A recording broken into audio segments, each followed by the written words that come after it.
Terima kasih Dr. Farid. Assalamualaikum warahmatullahi wabarakatuh. Selamat pagi para guru besar, dokter, kasdewat sekalian, peserta Jakarta Endocrine Meeting 2021. Saya menyampaikan terima kasih kepada panitia yang telah mempersiapkan acara Jakarta Endocrine Meeting dengan baik. Dan pada pagi hari ini saya mendapatkan tugas untuk menyampaikan mengenai vaksinasi COVID-19 pada kelainan endokrin. Ya, ini adalah presentasi saya, ini adalah outline-nya. Bapak Ibu sekalian, terkait dengan infeksi COVID-19 yang saat ini menjadi pandemi global, tentu berbagai studi terkait dengan hubungan antara COVID-19 dengan sistem, baik itu sistem respiratori maupun di luar dari sistem respiratori ini terus berkembang. Salah satu keterlibatan organ pada COVID-19 yang saat ini cukup banyak menjadi perhatian terkait dengan prevalensinya juga semakin meningkat adalah keterlibatan dari organ endokrin. Dan keterlibatan ini dapat dipahami karena memang ada reseptor dari virus SARS-CoV-2 itu sendiri pada berbagai kelenjar endokrin dan juga pengaruh dari adanya mediator-mediator inflamasi dan gangguan imun pada infeksi SARS-CoV-2. Sejauh ini berbagai upaya telah dikembangkan sebenarnya untuk membentuk atau menemukan vaksinasi yang efektif terhadap virus SARS-CoV-2. Dan efikasi vaksinasi ini salah satunya memang dipengaruhi oleh faktor environmental dari hostnya itu sendiri atau individunya itu sendiri. Namun sejauh ini respon imun terhadap vaksinasi COVID-19 pada pasien-pasien dengan kelainan endokrin ini masih cukup terbatas. Ini adalah berbagai vaksinasi COVID-19 dari berbagai platform yang dikembangkan seperti menggunakan asam nukleat, menggunakan virus lain sebagai vektor, menggunakan virus yang dilemahkan, dan menggunakan protein base. Beberapa di antaranya telah kita kenal dan digunakan di Indonesia. Sebenarnya prinsipnya adalah sama, yaitu dengan menggunakan yang memaparkan antigen spike SARS-CoV-2, maka vaksinasi diharapkan dapat memicu respon antibodi, yaitu dengan pembentukan dari sel B memori yang akan menghasilkan antibodi netralisasi. Sehingga bila seorang individu terpapar dengan infeksi virus SARS-CoV-2, pembentukan antibodi netralisasi ini dapat terbentuk sejak awal dan dapat efektif dalam melakukan clearance dari virus, sehingga pencegahan kondisi infeksi COVID yang fatal dapat dilakukan. Namun bagaimana tinjauannya pada berbagai kelainan endokrin? Saya mulai dari kondisi diabetes yang tentunya merupakan suatu faktor risiko kondisi COVID-19 yang berat dibandingkan pasien tanpa diabetes, baik itu diabetes type 2 ataupun type 1. Agaknya memang pasien kelompok diabetes ini perlu mendapatkan manfaat dari vaksinasi COVID-19. Namun pertanyaan yang sering adalah apakah memang vaksinasi COVID-19 ini efektif dan aman pada pasien diabetes, dan apakah kondisi hiperglikemia ini memang membatasi seseorang untuk mendapatkan vaksinasi COVID-19.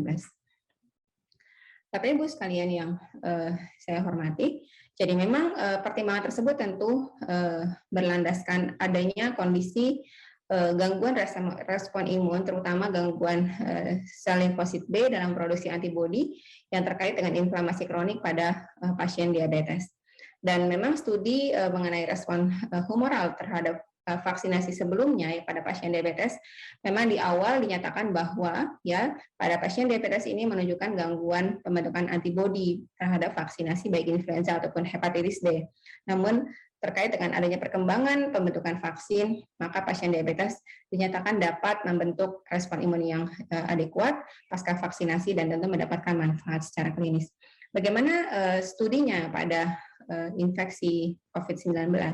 Ini adalah studi dari Italia melibatkan 500-an pasien COVID-19, dan Bapak Ibu dapat lihat sini pada gambar poin A ini bahwa pada kelompok diabetes yang garis merah ini dibandingkan yang tanpa diabetes, ternyata memang cukup comparable dalam hal waktu pembentukan antibodi, kemudian titer antibodi yang terbentuk, serta kelas antibodi yang dapat dibentuk.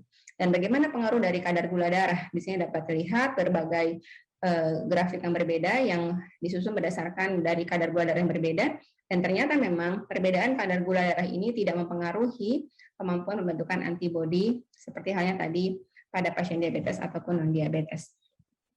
Lebih lanjut lagi, studi berikutnya berusaha untuk mengevaluasi apakah memang pasien diabetes ini memiliki kemampuan pembentukan antibodi netralisasi yang adekuat dibandingkan pasien tanpa diabetes. Dan ternyata memang dapat dilihat bahwa kemampuan pembentukan antibodi netralisasinya pun comparable antara pasien diabetes dengan pasien tanpa diabetes. Bisa dapat dilihat Bapak Ibu sekalian, dan juga tentu dapat lihat di sini baik antibodi netralisasi ataupun IgG, IgM terhadap protein pada SARS-CoV-2, RBD ataupun protein spike. Dan tentunya kapasitas pembentukan antibodi netralisasi ini berhubungan dengan survival, ya, baik pada pasien diabetes, pada pasien tanpa diabetes, dan juga ternyata pada berbagai level kadar gula darah, kemampuan pembentukan antibodi netralisasi ini berhubungan dengan survival yang lebih baik. Satu pertanyaan lagi, apakah memang pasien diabetes ini memiliki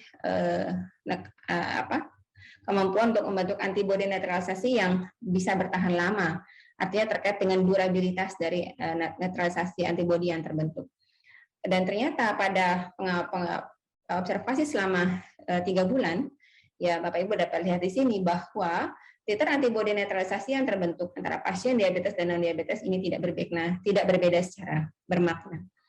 Dan lebih lanjut lagi terkait dengan pengaruh dari kadar gula darah terhadap pembentukan antibodi netralisasi, dapat dilihat di sini Bapak Ibu, ini adalah kelompok yang tanpa diabetes, ini kelompok yang dengan diabetes. Bagaimana hubungan berbagai faktor dengan pembentukan antibodi netralisasi, dan dapat lihat di sini di kolom yang paling kanan ini bahwa kadar rata dari glukosa darah dalam hal ini yang dinilai dalam glukosa darah puasa ini memang terhadap antibodi netralisasi ini korelasinya rendah sekali, ya. Ini pada kelompok tanpa diabetes, dan pada kelompok dengan diabetes dikatakan tidak ada korelasinya, sehingga memang disimpulkan bahwa kadar gula darah ini tidak berhubungan dengan kadar antibodi netralisasi. Bagaimana studi yang lainnya? Ini ada studi lain dari India dengan perspektif yang berbeda. Studi ini melibatkan pasien-pasien COVID-19 yang mild to moderate, dan didapatkan bahwa memang pada pasien yang antibodi SARS-CoV-2-nya positif pasca infeksi dibandingkan dengan pasien yang antibodi SARS-CoV-2-nya negatif, ternyata memang pada pasien diabetes ternyata memang HbA1c-nya ini lebih rendah dibandingkan dengan pasien yang dapat membentuk antibodi SARS-CoV-2 dibandingkan dengan pasien yang tidak terbentuk antibodi SARS-CoV-2-nya.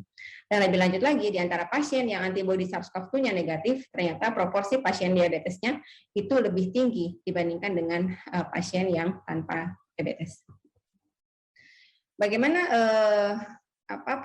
profil dari pasien-pasien diabetes pada berbagai trials vaksin?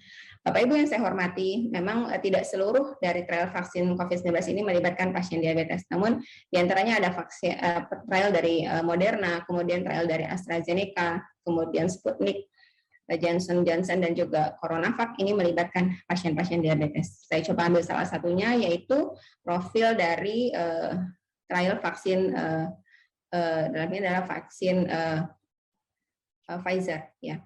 Jadi memang vaksin Pfizer juga memang tidak menyatakan secara detail berapa jumlah pasien diabetes yang dilibatkan. Namun dari trial ini dinyatakan bahwa pada kelompok yang memiliki komorbiditas, diantaranya adalah pre-existing diabetes, terdapat efikasi yang similar, ya, yang hampir sama, yaitu mencapai 90-100%, ya, di antara subgroup tersebut. Dan tentunya dengan profil dari safety yang juga cukup aman. Dan profil safety ini yang cukup aman ini yang memang sudah ditunjukkan pada beberapa studi vaksinasi sebelumnya, ya, yang tentu tidak hanya terhadap vaksinasi COVID-19, namun juga vaksinasi pneumonia dan influenza dengan gambaran reaksi alergi yang tidak berat. Tinjauan kedua adalah bagaimana vaksinasi COVID-19 pada pasien obesitas. Bapak Ibu sekalian, seperti halnya diabetes, obesitas juga merupakan faktor risiko signifikan terhadap penularan COVID-19 yang buruk, dan hal ini terkait dengan kondisi inflamatori kronik yang menyumbang atau berkontribusi terhadap kondisi inflammaging, ya, adalah suatu kondisi inflamasi seiring dengan kondisi aging. Jadi memang obesitas ini memperberat kondisi inflammaging yang normal dapat terjadi, ya. Pada obesitas tentu inflammaging ini akan memberat, dan hal ini akan berpengaruh terhadap perburuk gangguan dari sel-sel imun sehingga menyebabkan kondisi imunosenescence, artinya sel-sel imunnya seperti sel-sel imun orang usia lanjut. Beberapa studi menyatakan bahwa tidak ada perbedaan kualitas sel imun antara pasien obesitas dengan individu obesitas dengan individu usia lanjut. Sehingga dengan adanya gangguan sistem imun seperti ini, pertanyaannya tentu adalah apakah efektif dan aman untuk memberikan vaksinasi pada pasien obesitas. Bapak Ibu sekalian, berbagai studi mengenai respon antibodi pada pasien obesitas, ya. Ini adalah dua studi. Pertama ini terkait dengan respon terhadap vaksinasi COVID-19. Memang didapatkan bahwa pada pasien dengan obesitas terdapat gangguan dalam pembentukan baik itu sel memori maupun gangguan dalam pembentukan antibodi SARS-CoV-2, di mana memang titer antibodi SARS-CoV-2 ini berhubungan terbalik dengan kadar BMI. Kemudian hal ini juga menunjang hasil dari studi respon antibodi terhadap vaksinasi sebelumnya, bahwa memang terdapat respon antibodi yang suboptimal pada pasien obesitas pasca vaksinasi. Bagaimana trials vaksinasi COVID-19 sendiri, ya, dalam melibatkan pasien obesitas? Dan ternyata memang berbagai trial vaksin COVID-19 ini melibatkan pasien obesitas dan severe obesity. Severe obesity ini artinya adalah BMI-nya lebih dari 30. Dan didapatkan bahwa pada beberapa studi yang mencoba membuat grup analisis pada pasien obesitas dibandingkan dengan pasien tanpa obesitas, efikasinya vaksin dengan placebo didapatkan bahwa memang efikasinya ini comparable antara obesitas dengan non-obesitas. Ya, dan kemudian studi berikutnya adalah, atau tinjauan berikutnya adalah bagaimana vaksinasi COVID-19 pada kondisi gangguan tiroid. Memang secara umum gangguan tiroid ada kelompok dengan gangguan fungsional yang sebagian besar disebabkan oleh autoimun seperti Hashimoto thyroiditis atau Graves' disease, ya. Kemudian yang kedua adalah kelompok dengan gangguan gangguan anatomikal seperti adanya nodul atau kanker tiroid. Dan memang pada seluruh trial vaksin COVID-19 ini kelompok dengan kondisi gangguan autoimun ini dieksklusi. Dan ada kondisi yang lain, yaitu laporan tiroiditis subakut pasca pemberian vaksinasi COVID-19, baik mRNA atau adenovirus vector ataupun inactivated vaccines. Sehingga memang pertanyaannya, apakah efektif dan aman pemberian vaksinasi COVID-19 ini pada pasien tiroid? Terkait dengan kondisi autoimun, dari CDC sendiri menyatakan bahwa pasien dengan gangguan autoimun ini aman untuk mendapatkan vaksinasi COVID-19. Dan studi lebih lanjut sebenarnya mengenai hubungan antara gangguan hormon tiroid sendiri dengan gangguan tiroid dengan gangguan imun ini saat ini belum cukup jelas hubungannya.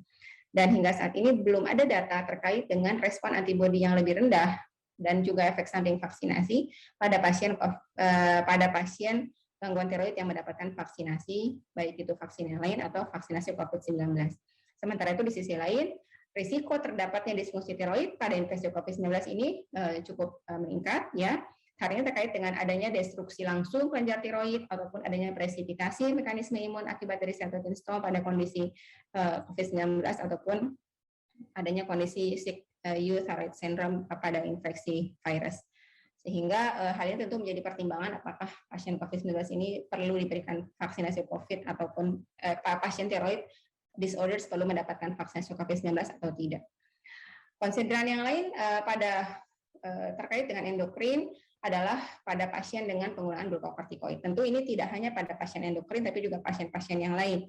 Bagaimana sebenarnya efek dari steroid ini terhadap sistem imun? Tentu kita mengetahui bahwa steroid sendiri menekan sistem imun dalam suatu pola yang dose dependent. Ini ada pola yang umumnya karena memang terdapat reseptor sel glukokortikoid pada sel imun. Sehingga concern-nya adalah terkait dengan efikasi. Apakah vaksinasi SARS-CoV-2 pada pasien yang mendapatkan glukokortikoid jangka panjang sehingga dipikirkan tentu terdapat peningkatan kadar glukokortikoid dalam tubuhnya ini efektif dalam mencetuskan respon antibodi atau tidak. Namun memang beberapa studi menyatakan bahwa pasien dengan baik itu endogenous glucocorticoid excess ataupun exogenous glucocorticoid excess akibat pemberian corticosteroid jangka panjang, misalnya dalam dosis tinggi terlebih lagi, ini tentu adalah suatu kondisi yang imunokompromis. Sehingga sebenarnya tinjauannya adalah pada pasien-pasien ini perlu mendapatkan prevention yang adekuat terhadap infeksi COVID-19. Dan salah satunya adalah dengan vaksinasi. Namun bagaimana sebenarnya efektivitasnya?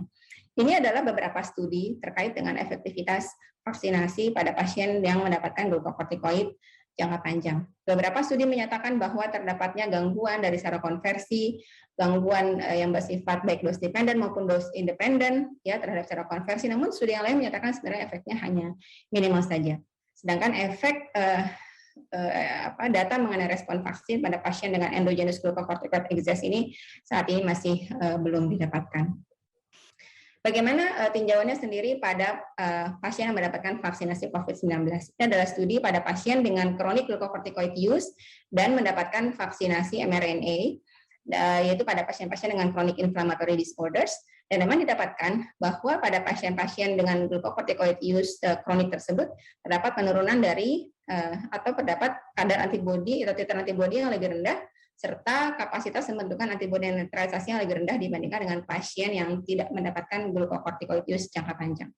Sehingga wacananya adalah apakah memang diperlukan booster imunisasi pada pasien-pasien tersebut, dan wacana yang lainnya adalah sebisa mungkin dilakukan tapering down dosis prednison seaman mungkin, tentu dengan mempertimbangkan penyakit utamanya ya, apakah memang aman untuk melakukan hal tersebut dengan tujuan memang untuk mendapatkan respon antibodi yang optimal pasca vaksinasi COVID-19. Dan ini bersifatnya adalah individualized. Poin yang kelima terkait dengan endokrin adalah bagaimana vaksinasi COVID-19 pada pasien yang sebelumnya sudah mengalami adrenal insufficiency. Dari European Society of Endocrinology merekomendasikan untuk tidak menghandle secara berbeda, tidak memposisikan berbeda pasien dengan kelainan endokrin terkait dengan vaksinasi COVID-19. Namun yang penting di sini adalah untuk menginformasikan pasien untuk terkait dengan side effect, yang tentunya hal ini mungkin bisa menjadi indikator bahwa terdapat kebutuhan glucocorticoid yang meningkat pada pasien-pasien pasca vaksinasi dengan efek samping sistemik.